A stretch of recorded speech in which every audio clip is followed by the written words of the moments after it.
Dr. Meet will be conducting the class today. और आज present कौन कर रहे हैं? Yes, sir. Dr. Aleena Kashif is presenting today on TURP.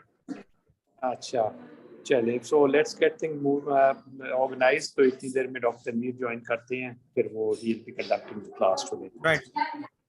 And so just give us. Sir has joined. Sir ने भी join कर लिया वैसे. जबरदस्त, चलिए जी. So over to Dr. Meet. I would have loved to, but I got some prior commitment जिसकी वजह से मैं नहीं कर पाऊंगा. But of course, Dr. Meet, that would be great. Okay. Dr. Meet, आप over to you, sir. आपका mic off है.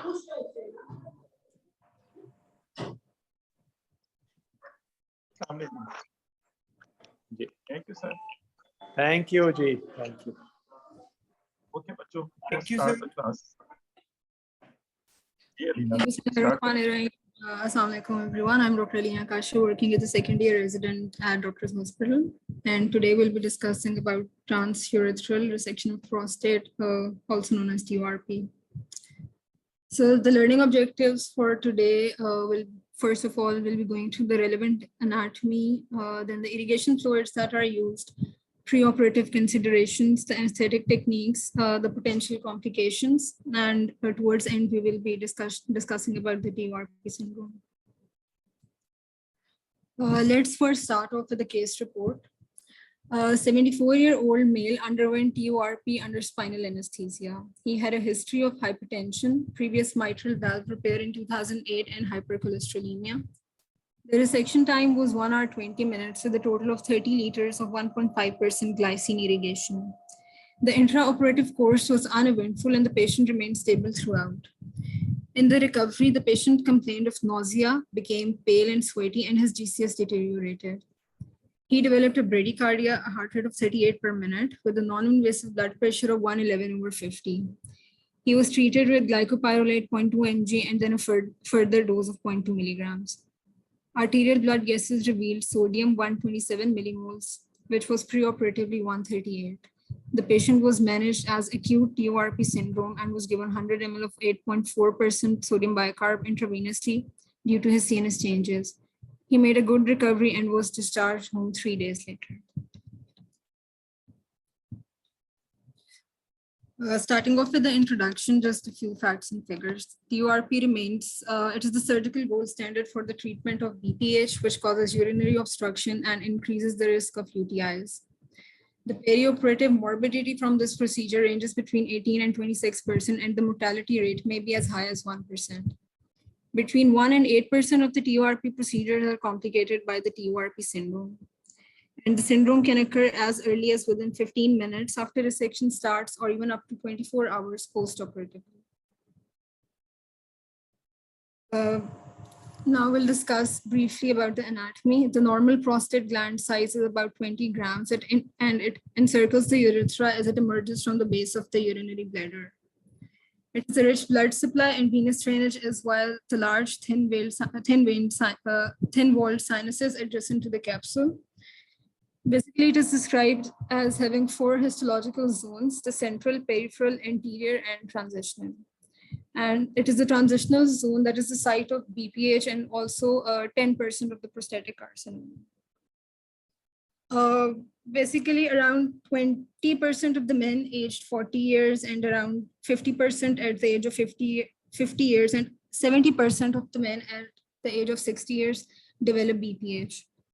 And ultimately, when the size is big enough, it compresses the urethra and the patient develops signs of obstructive uropathy, recurrent UTIs, hydronephrosis, all these can occur.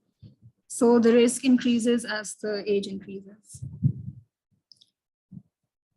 Now we'll discuss the nerve supply because it is also important from the anesthetist point of view because we need to make sure that we have achieved the relevant block level. So the nerve supply to the prostate, it arises from the prostatic plexus and it originates from the inferior hypogastric plexus. And it carries both the sympathetic fibers from the T11 to L2 and parasympathetic fibers from the sacral plexus S2 to S4. Pain fibers from the prostate, the prostatic urethra, and bladder mucosa originate primarily from the sacral nerves S2 to S4. Pain signals from the bladder distension travel with sympathetic fibers, and they have the same origin from T11 to L2. And the sensation of stretch in the bladder, that is proprioception, is carried by the parasympathetic fibers of S2 to S4. Now we'll discuss about the irrigation fluids that are used during and after the procedure. Irrigation fluid, it should have the following properties. It should be transparent to allow the visualization, isotonic, electrically non-conductive. Can I put a question to all of you? अभी आपने जैसे बताया था कि उसकी जो sympathetic और parasympathetic nerves practice किया, क्या एनीबॉडी आंसर क्या फिर हम जब इन पेशेंट को स्पाइनल एनेस्थीसिया देते हैं तो हमें किस लेवल तक हमें चाहिए होता है इफेक्ट, और हम उसको कैसे चेक करते हैं कि यहाँ तक इफेक्ट आ गया पेशेंट में कंफर्टेबल इन द स्पाइन। इसमें क्या करते हैं आप लोग, क्वेश्चंस को आंसर करते हैं या लिख देते हैं आंसर्स?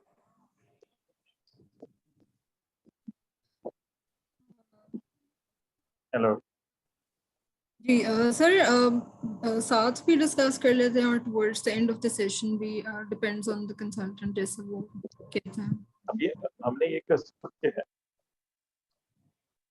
या तो आप जो आपके आंसर्स हैं प्लीज लिखते जाएगा इसका, हमें क्या किस लेवल तक चाहिए होगा anaesthesia part surgery first spinal anaesthesia fatigue. चलें आगे प्रोसीड करते हैं।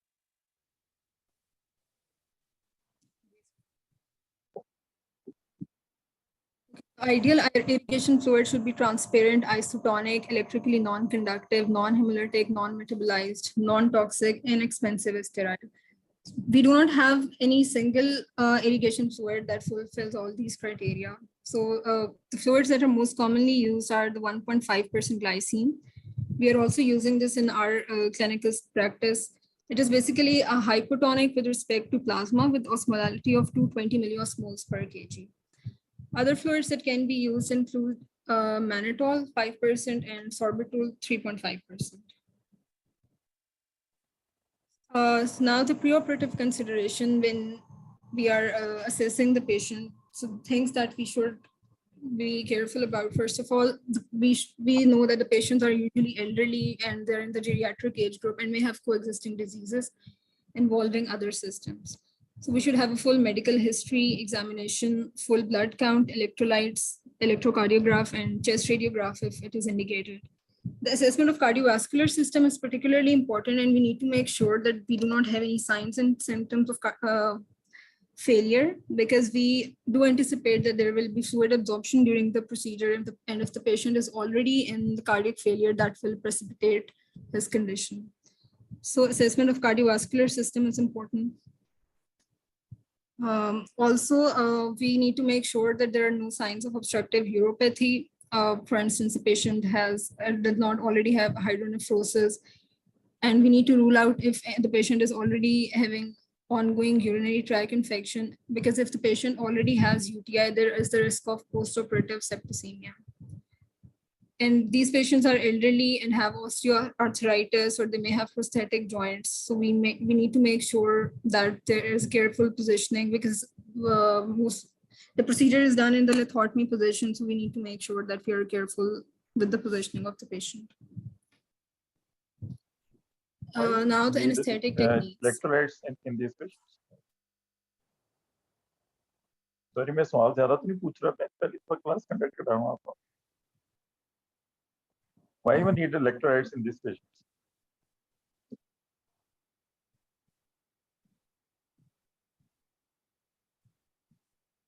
Will anyone like to answer this question?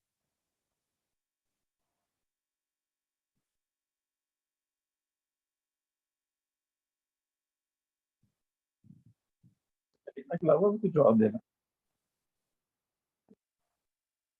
We want to see the sodium levels. Why we want to see the sodium levels? Sir, because the risk of hyponatremia is associated with this procedure. So if we have a preoperative sodium level, that would help us assess post-operatively कि acute sodium decrease कितना आया है, because acute hyponatremia or an acute change in sodium levels is more dangerous as compared to a chronic one. Great. And And why with we need old the chest, in which patient will be needing the chest radiograms?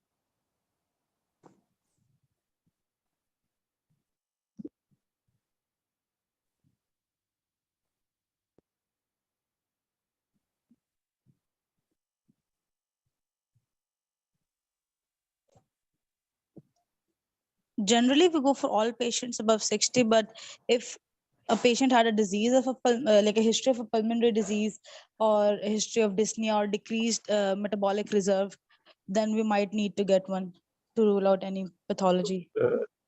You have seen this disease on an old age.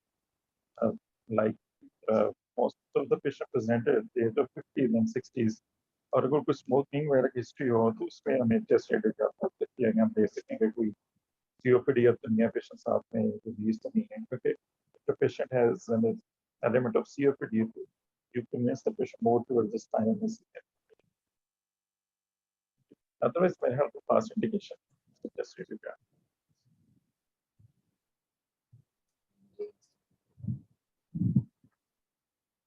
For the anesthetic technique, spinal anesthesia is regarded as the technique of choice for the TURP, although there is little evidence to demonstrate significant differences in outcomes between general anesthesia and spinal anesthesia. As we have already discussed that we want to achieve a spinal block of T10 to eliminate the discomfort caused by bladder distension. It all depends on the patient, but generally 2.5 to 3 ml of 0.5% plain or hyperbaric bupivacaine may be used, and pencil point spinal needles are associated with a very low rate of dural puncture headache. Since the procedure is done in the lithotomy position, so the lithotomy position may compensate for the sympathetic block by improving venous return. However, the hypertension may be unmasked towards the end of the procedure when the lithotomy is reversed. So if the patient does develop hypotension, the treatment should be with the vasoconstrictors rather than the rapid fluid administration.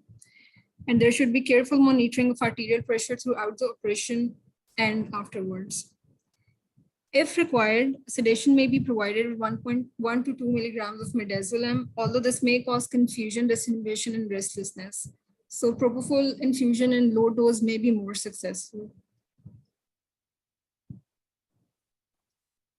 So this slide compares the advantages and disadvantages between the general and spinal anesthesia for TURP.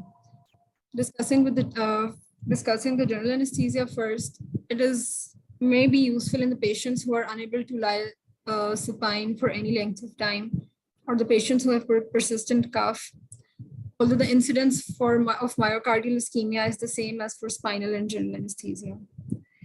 The disadvantages are that the lithotomy and head down position reduces the tidal volume in the FRC, and this position also increases the risk of aspiration. Although tracheal intubation with intermittent positive pressure ventilation can counteract these problems. And under light planes of GA, penile erection can interfere with the surgery, although this can be managed by deepening the depth of anesthesia. And for general anesthesia post-op analgesia, will be needed. The advantages for spinal anesthesia are, it is useful for the patients who are having a significant respiratory disease. It provides a good post-op analgesia, and it allows the anesthetist to monitor the level of consciousness, and hence we can detect any early signs of TURP syndrome. And earlier recognition of capsular tears and bladder perforation can be detected if the patient complains of periumbilical or shoulder pain, provided that the spinal level is not above T10. And disadvantages, the spinal anesthesia does not prevent penile erection, which can interfere with the surgery. Okay, this one Very limited. I wanted to ask one question. हमारी population में जब हम TURP कराते हैं या इस age group में जो कि डायबिटिक भी होते हैं, हाइपरटेंसिव भी, इस्केमिक हार्ट डिजीज भी होते हैं, what do you think about what is the commonest contraindication of giving a spinal in this patient? come across in Blood our thinners अगर ले रहे हो, field practice. blood thinners, clopidogrel, antiplatelet drugs अगर ले रहे हो तो हम लोग उसके पे usually spinal नहीं देते. Most of the time जब हमारे पेशेंट्स आते हैं तो most of the time वो already antiplatelets पे होते हैं, तो हमें फिर sometimes जो है अगर emergency या आप दोबारा schedule नहीं कर पाते उसमें तो फिर हमें general anesthesia opt करना पड़ता है patient. But however, spinal anesthesia is always favored over general anesthesia in this patient.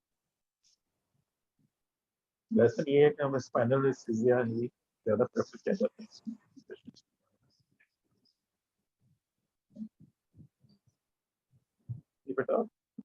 Very limited population in high-risk patients, TURP has been performed using local infiltration of the perineum and the prostatic fossa. Although this practice is very rare in our setup, the quality of operative analgesia is inferior to a spinal anesthetic, and the prostate gland size should be 40 grams or less. For the antibiotic, a single slow IV bolus of gentamicin 2 to 4 milligrams per kg or any other comparable alternative antibiotic should be given to prevent bacteremia during the instrumentation of the urinary tract. Now moving on to the potential complications. First of all, the intraoperative complications include the TURP syndrome, hemorrhage, myocardial ischemia in up to 25% of the patients, and myocardial infarction up to 1 to 3% of the cases. Prostatic capsular perforation in up to 10% of cases, or bladder or urethral perforation in up to 1.1% of the cases. Sorry, एक other points missed, which is very important, that is hypothermia. That is particularly if the irrigation fluid that we are using is at the room temperature. So since these are old age patients and they're at high risk for developing hypothermia, so warmed irrigation fluids should be used, and also active warming devices such as bear huggers should be used if the irrigation fluid is not warm. The post-operative complications, TURP syndrome, bladder spasm, clot retention, DVT, post-operative cognitive impairment, and myocardial ischemia and infarction. If the patient develops bladder spasm, we can treat it with the muscarinic receptors antagonist, for example, hyoscine. Or although if we use hyoscine, there is an increased risk of precipitating the delirium in elderly patients. So we can use benzodiazepines or subhypnotic doses of ketamine in these patients too. For DVT, if the patient is low risk, we can use the TED stockings, but if the patient is high risk, for example, poor mobility, malignancy, any intercurrent illness or obesity, we can consider low molecular weight heparin to prevent DVT in these patients. So I've discussed hemorrhage separately because it is difficult to assess the accurate amount of the blood loss during these procedures, but typically it is around 500. Can you discuss some evidence about giving low molecular weight heparin in these patients? आपने evidence देखी इसमें क्या evidence है दे सकते हैं हम कोई ऐसी स्टडी हुई है कुछ ऐसी एविडेंस है इसमें जिन पेशेंट में हाई रिस्क हो और उनकी पीवीआर की सर्जरी हो low molecular heparin क्योंकि you know is the major concern कि ब्लीडिंग का रिस्क ज़्यादा होता है पोस्ट ऑपरेटिव ब्लीडिंग पे तो हम तो आपने देखी इसकी स्टडी in my knowledge ऐसा कुछ है नहीं low molecular heparin दे सकते because most of the time these patients are very much prone to go to the bleeding. तो इसको कोई इसमें वॉलंटियर करेगा कोई देखेगा कि इन पेशेंट्स में डीवीटी फ्लेक्सेस देना हो तो कोई ऐसी एविडेंस है कि हम इसको लो मोलेक्युलर हेपेरिन दे सकते हैं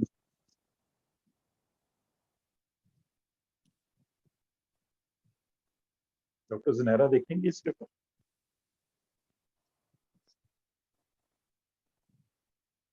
डॉक्टर ज़नैरा है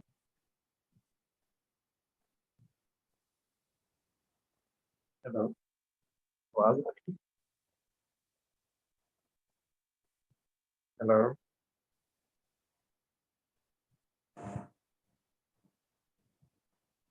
सर उन्होंने मैसेज में क्या है वो कर देंगे। मजा नहीं आया। थैंक यू मालूम। इसको हम बाद में मेरे ख्याल इसको देख के तो काइंडली ग्रुप पे भी शेयर करेगा, क्योंकि ऐसी एविडेंस है कि अगर किसी पेशेंट की टीआरपी सर्जरी और उसमें क्लिनिकल प्रोफिलैक्सिस देना हो तो हम लोग वेट हैपन दे सकते हैं कितनी डोज में दे सकते हैं। पर जो पोस्ट ऑपरेटिव कॉग्निटिव जी सर। इम्पेयरमेंट होता है उसकी प्रिवेंशन के लिए हम क्या कर सकते हैं अली?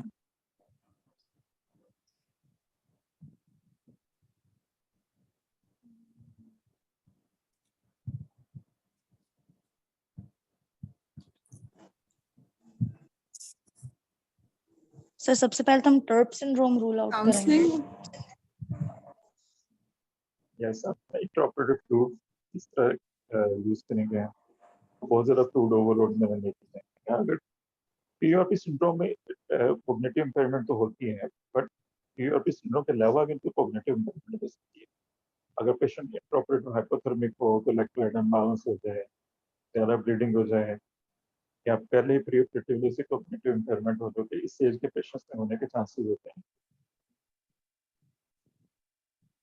उसकी प्रिवेंशन के लिए हम बेंजोडाइज़पिन यूज कर सकते हैं और डेक्सामेथासोन भी यूज कर सकते हैं। ट्रीटमेंट के लिए भी डेक्सामेथासोन यूज कर सकते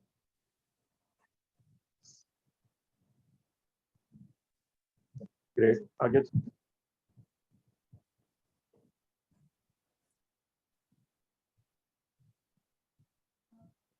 Hemorrhage blood loss is typically in the region of 500 ml.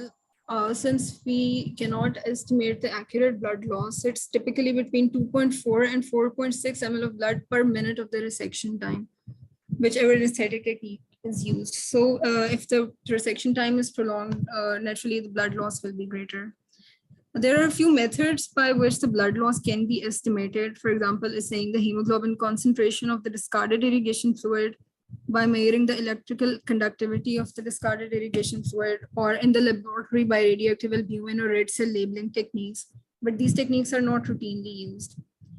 There are a few factors that are associated with excessive bleeding. For example, if the gland size is large and there is excessive resection, coexisting infection, prolonged surgery, for instance, if the surgery is for greater than 1 hour, and the presence of a preoperative urinary catheter.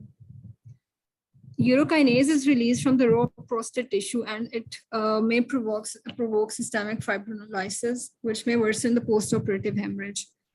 When the blood loss is extensive, a bolus of transamine 15 to 25 milligrams per kg may be given to reduce the volume of the hemorrhage. And for the patients who have a normal preoperative hemoglobin and they undergo a small resections, for instance, up to 30 grams, it is very unusual to require postoperative blood transfusion.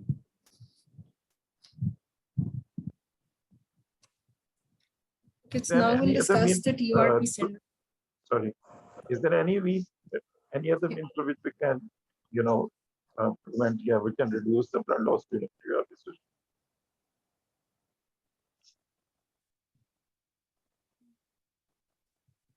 तो surgery का duration आप कम रखें, prostate छोटा होगा, surgery का duration कम होगा, तो blood loss कम।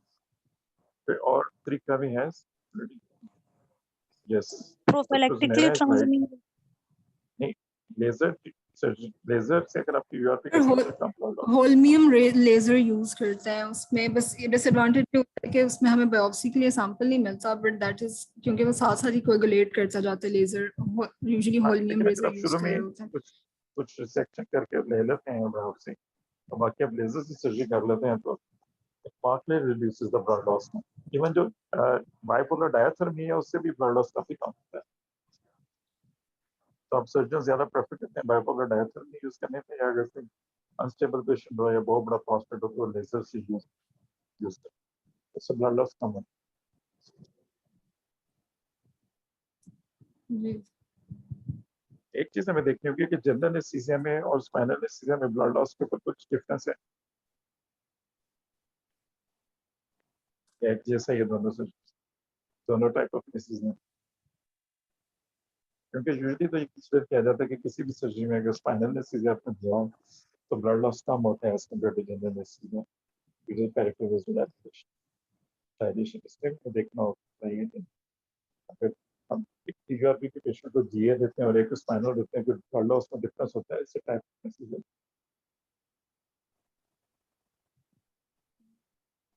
तो इसको भी होमवर्क करते हैं। चलिए आगे चलते हैं doctor.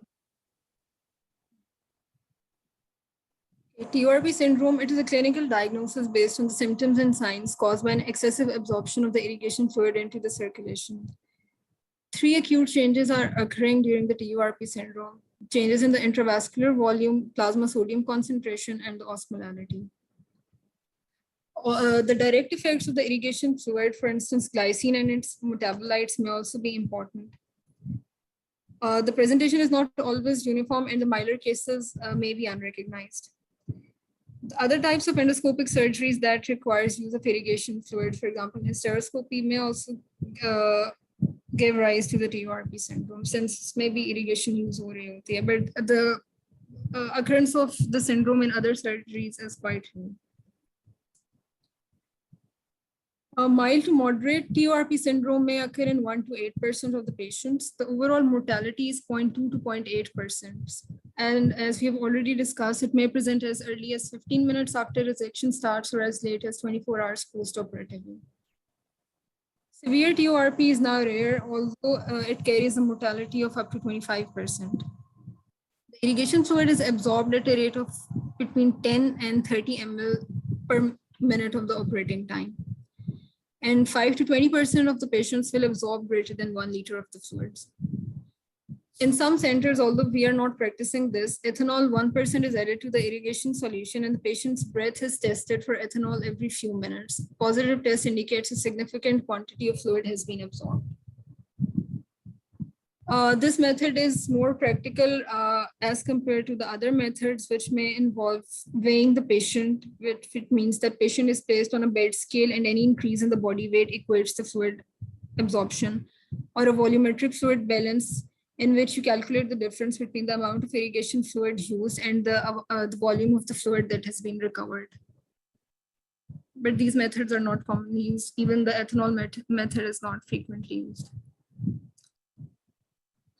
There are few factors that cause a higher rate of absorption. First of all is the hydrostatic pressure of the irrigation fluid, and that depends on the height of the fluid. The height of the fluid should be kept as low as possible to achieve adequate flow of fluid, that is usually 70 centimeters, without excessive pressure causing fluid entering the patient's circulation. Another factor that can cause increased absorption is the low peripheral venous pressure. For example, if the patient is hypovolemic or hypotensive, there will be greater absorption rate into the peripheral circulation. The duration of surgery, it should not be more than 1 hour, and irrigation fluid absorption may occur throughout TURP, but the risk is greatest 30 minutes after the surgery starts. If there is large blood loss, which means there are many open prostatic vessels, and then through these vessels, the irrigation fluid is absorbed. Or if there is a capsular or bladder perforation and it allows large volume of irrigation fluid into the peritoneal cavity, and from the peritoneal cavity, it is absorbed into the systemic circulation. Now we'll discuss the pathophysiology of the TURP syndrome. As we have already discussed, there are volume changes, solute changes, and the osmolarity. So if there is acute volume change, it is predominantly going to affect the cardiovascular system. There's a rapid absorption of the large volume of irrigation fluid. It causes hypertension with a reflex bradycardia, and it can precipitate acute cardiac failure and pulmonary edema. Also, because as we've already mentioned, that glycine is a hypotonic fluid as compared to the plasma. So if there is a rapid equilibration of the hypotonic fluid with the extracellular fluid, it will precipitate sudden hypotension and associated with hypovolemia, because the fluid will move from the intravascular to the intracellular. So the effective intravascular volume will be reduced, and this will cause hypotension. And hypotension and hypovolemia may be compounded by the sympathetic block of the spinal anesthesia. And the secondary phase at the end of the operation, when the lithotomy is reversed, is often the first sign suggestive of the TURP syndrome. solute changes. Basically, there are acute changes in the plasma sodium concentration and the osmolarity. Since the rapid volume changes affect the cardiovascular system, the solute and osmolarity affects the central nervous system. Acute hyponatremia is initially produced by the dilutional effect of a large volume of absorbed irrigation fluid, but later the hyponatremia is caused due to natriuresis. And it may cause headache, altered sensorium, nausea, vomiting, seizures, coma, and death. But hyposmolality is more important than hyponatremia and the CNS disturbance. If there is a moderate decrease in the extracellular sodium, there's only a minimal change in the membrane excitability, and it has been seen that patients who are hyponatremic but have a normal osmolality are likely to be asymptomatic. Rapid reduction in the plasma osmolality overwhelms the neuronal compensatory mechanism. Ultimately, free water is absorbed into the brain parenchyma, causing water intoxication, cerebral edema, and raised ICP.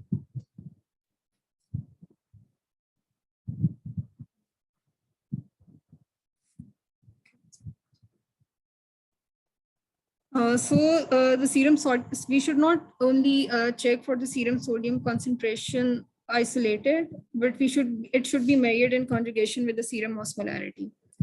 If the osmolarity is normal or nearly normal, usually no intervention is recommended to correct serum sodium if the patient is asymptomatic. Because if we rapidly correct the hyponatremia, it can lead to central pontine myelinolysis.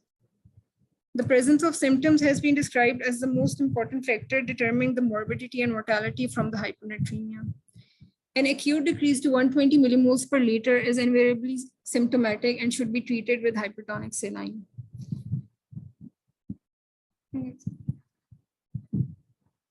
The third factor in causing the TURP syndrome is the glycine and its metabolites. It is a major inhibitory neurotransmitter in the CNS and the retina.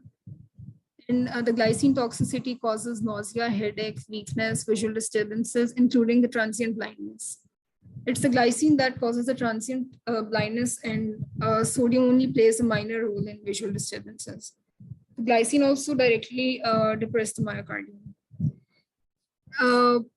Glycine causes, it basically, NMDA receptor activity is potentiated by the glycine, and it causes the encephalopathy and seizures. Magnesium, which magnesium causes exerts a negative control on the NMDA receptor and also causes membrane stabilization. So magnesium therapy should be considered as part of the therapy for seizures in TURP syndrome. Liver and kidney metabolize the glycine to glyoxylic acid and the ammonia. Although the role of hyperammonemia during TURP syndrome remains clear, but it is considered to be a cerebral depressant. Now moving on to the treatment for the TURP syndrome. If you're suspecting TURP syndrome, first of all, stop the surgery and then stop the IV fluids. ABC should be... अच्छा, अभी अलीना ने जो pathophysiology discuss किए हैं, can anybody answer कि कौन से दो फैक्टर्स हैं जो TURP सिंड्रोम को प्रेसिपिटेट करते हैं?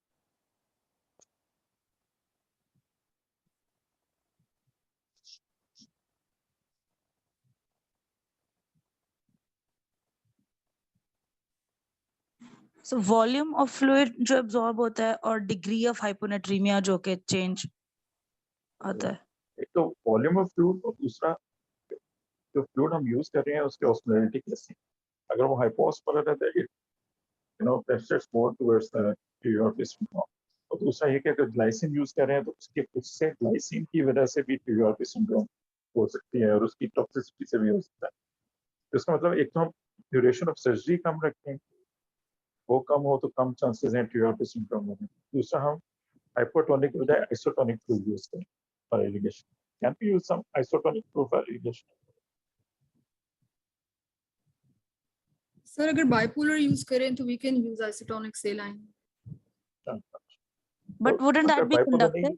हम फिर नॉर्मल साइन नहीं यूज कर सकते हैं, बट अगर बाइपोलर यूज करें तो फिर हम यूज कर सकते हैं. अगर यूनिपोलर यूज कर रहे हो तो फिर नॉर्मल साइन नहीं यूज किया जा सकता क्योंकि वो करंट उसमें से पास हो सकता है और पेशेंट को करंट जो है वो ट्रांसमिट हो सकता है. we can avoid one hazard of glycine and hypoosmotic fluid if we use an isotonic fluid like Thomas line. तो उसके लिए हमें सिर्फ बायलेट वो जो है बाइपोलर पॉटरी यूज करते हैं। दैट्स व्हाई अब ज़्यादा जो लोग हैं वो बाइपोलर पॉटरी यूज करते हैं और इसलिए आपने जो आता ना कि स्वेयर ट्यूब सिंड्रोम का इंसिडेंस वो कम हो गया, तो इसी वजह से कम हुआ है। अब ज़्यादा बाइपोलर पॉटरी यूज होना शुरू हो गई। और दूसरा जो पहले क्या करते थे वो हाइट ऑफ फ्लूइड बहुत ज़्यादा ऊंचा रखते थे फ्लूइड में, उससे हाइड्रोस्टैटिक प्रेशर बहुत ज़्यादा बिल्डअप हो जाता। अभी आपने दूसरा ये देखा होगा कि जो अब सेक्टोस्कोप्स आती हैं जिसके थ्रू वो सर्जरी करते हैं, उसके साथ एक चैनल लगी होती है जिससे फ्लूइड ड्रेन होता रहता है। सर आपने देखा होगा कि जहाँ जब सर्जन ऑपरेट कर रहा होता है तो उसके नीचे जो है वो काफ़ी पानी गिर रहा होता है या वो उन्होंने बास्केट रखी होती है उसमें गिर रहा होता है। तो वो ये जो डाइवर्टिंग चैनल आ गया है इसके साथ सेक्टोस्कोप के साथ उससे भी काफ़ी ज़्यादा डिफरेंस पड़ा है इसके। कुछ और कहना चाहिए regarding pathophysiology? I hope everybody is clear क्योंकि बहुत अच्छे तरीके से बताया पैथोफिजियोलॉजी। आगे प्रोसीड करें for treatment. Okay, now moving on to the treatment for the TURP syndrome. If you're suspecting the TURP syndrome, ask the surgeon to stop the surgery immediately, hold all the IV fluids, ensure a patent airway and breathing, support respiration, and if necessary, intubate the patient. If the patient has developed bradycardia and hypertension, it should be treated with atropine and adrenergic drugs and IV calcium. If the patient has developed seizures, it should be treated with anticonvulsants, for example, diazepam or lorazepam. IV magnesium, as we have already discussed, has a membrane stabilizing effect, and it also helps control the seizures. For the investigations, you need to send the sodium, serum osmolality, and the hemoglobin. Diuretics, for example, Lasix 40 mg is only recommended if there is acute pulmonary edema due to the transient hypervolemia due to absorption of the fluid. Furosemide may decrease the sodium further, but it is effective at removing the free water. Mannitol, for example, 100 ml of 20% mannitol may also be used as a diuretic as it causes less sodium loss than the loop diuretics. Severe hyponatremia, for example, less than 120 millimoles per liter, or severe symptoms such as transient blindness, persistent nausea and vomiting, severe headaches, hypotension. For instance, if there's a drop in systolic blood pressure of greater than 50 millimeters of mercury, should be treated by increasing extracellular fluid tonicity in order to shift the water from the intracellular fluid to the extracellular fluid, thus reducing the cerebral edema. This can be achieved by using a 3% hypertonic saline in those patients who have normal renal functions. Hemofiltration can be used if the patient has chronic renal failure, and 8.4% sodium bicarb can be used if the hypertonic saline is unavailable. Sodium should be corrected slowly, approximately at the rate of 5 to 10 millimoles per liter in the first 24 hours. If the correction is too rapid, cerebral edema and central pontine myelinolysis can occur. The patient should be admitted to HDU or ICU. Invasive monitoring, including arterial blood pressure, central venous pressure, to help manage the patients with large fluid shifts. TURP syndrome can worsen due to continued irrigation and fluid absorption. Visual disturbances that are caused by the glycine typically resolve fully within 24 hours, and they usually require no treatment. Patients should be reassured to reduce the anxiety. Now, what can we do to prevent the TURP syndrome in the first place? Limit the resection time to less than 1 hour. Hydrostatic pressure of the irrigation fluid should be less than 70 centimeters. Spinal anesthesia, as already discussed, is preferred over general anesthesia as it allows earlier detection of the TURP syndrome. Do not administer hypotonic IV fluids. Hypotension developed due to spinal anesthesia should be treated with vasopressors rather than large IV boluses of crystalloid. And there's a lower incidence after open prostatectomy instead of TURP. But there are also increased rates of reoperation and reduced 5-year survival after TURP.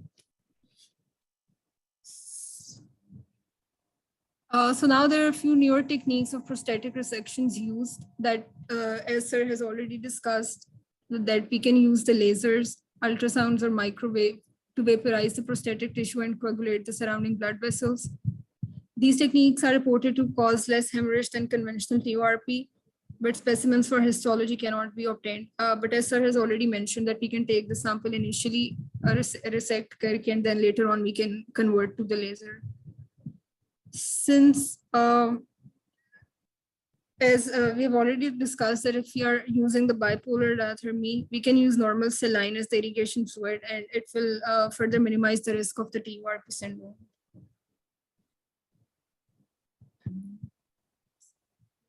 Thank you.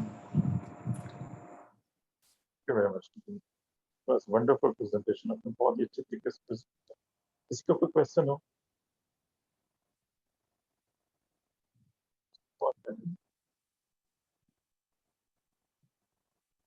Yes.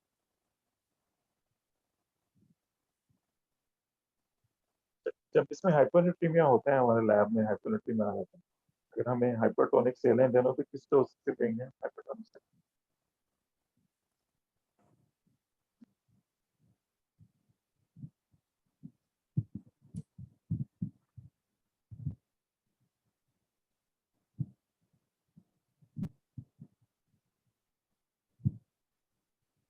Sir पहले तो total sodium deficit calculate करना पड़ेगा ना हमें उनका.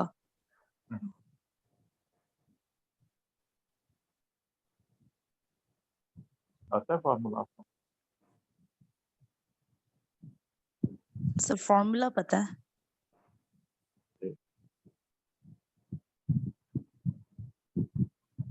Okay, एक तरीका तो ये है कि आप निकालते हैं कितना आपका डेफिसिट है, तो आप देख सकते हैं कि 3% सेलेन अगर आप कितना आपको सोडियम डालेंगे, 3% सेलेन कितना होता है सोडियम? नॉर्मल साइन में कितना होता है?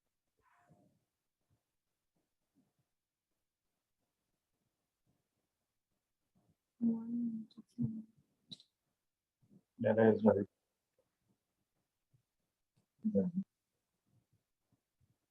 3% में कितना?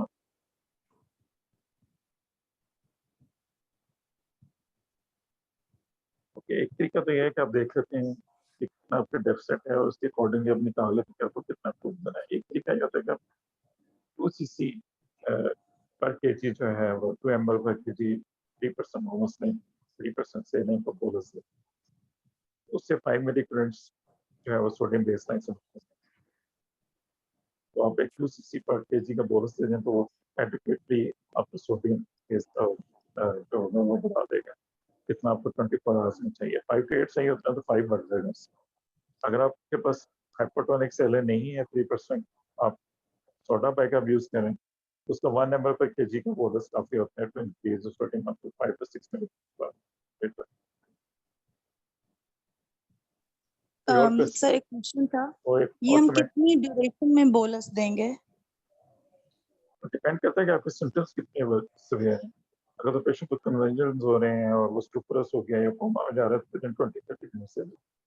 अगर उससे लेस सीवियर सिम्टम्स हैं लाइक हेडेक है, विजुअल डिस्टर्बेंस है, पेशेंट ड्राउजी हो रहा है या जो है उसकी लाइक नॉन कम्युनिकेटिव हो रहा है या इरिटेबल है तो आप ओवर 1 आवर.